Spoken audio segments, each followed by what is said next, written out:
Hey, welcome to our next conversation iteration on the IPCP running next February 27. We've got Jay in here who's currently running and delivering and facilitating the program. So what we're interested in is, are you convincible as a coach? Is your client convinced by you? Are they skeptical? Are you skeptical as a coach, Jay? In our experience, and particularly we delivered this last night, in our experience, in my direct experience, coaches are overly optimistic. They're overly trustful of the client.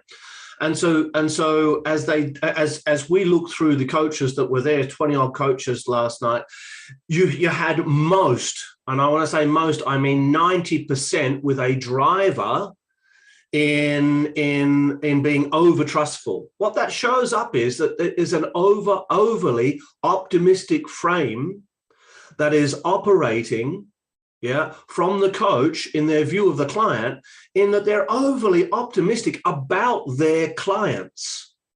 And so what that leads to is they're not seeing the client as they are, they're seeing the client as they are. So they're projecting optimism onto the client. As you and I know, Scott, there's no pessimism or optimism. They're human frames. They don't exist in reality. And so to overtrust isn't to see the client's condition, isn't to see the client's conditioning and their humanity behind that and realize that I'm dealing directly with the conditioning. I'm dealing with the personality traits and structures. You and I call it the occupant. I'm dealing with the occupant, which is not the human being, but it's their human coping mechanism.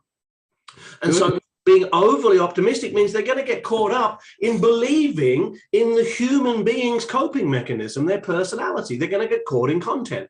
So what?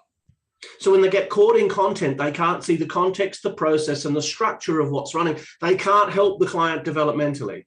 They can't help them get objective to what they're subject to because they're playing in content and they're trying to shift the deck chairs. And it's not going to make any difference in the long term. And then from a client perspective, as you see your clients convince the strategy? So clients convince the strategies are in the Australian population, largely optimistic as well. They're largely toward the over-trusting end.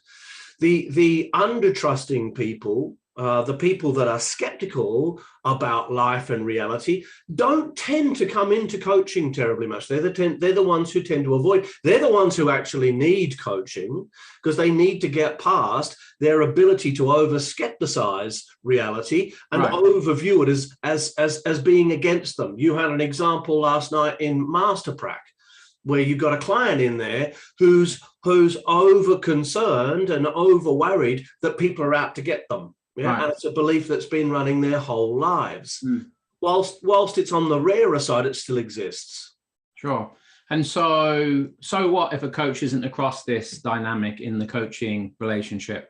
Then they're going to project it upon their client. They're going to project their own optimism upon the client, and they're going to get caught up in content. They're not going to be able to, they might as well be performance coaching because they're not developmental coaching at that point. To coach developmentally to someone's vertical growth and development, to accelerate that process requires that you get past the content into the context, the process, and the structure, into the way in which they think, not what they think. Good. So if you have that in your toolkit and you have that integrated as a coach, well done and congratulations. If you don't, you know when the next course starts. Maybe we'll see you then.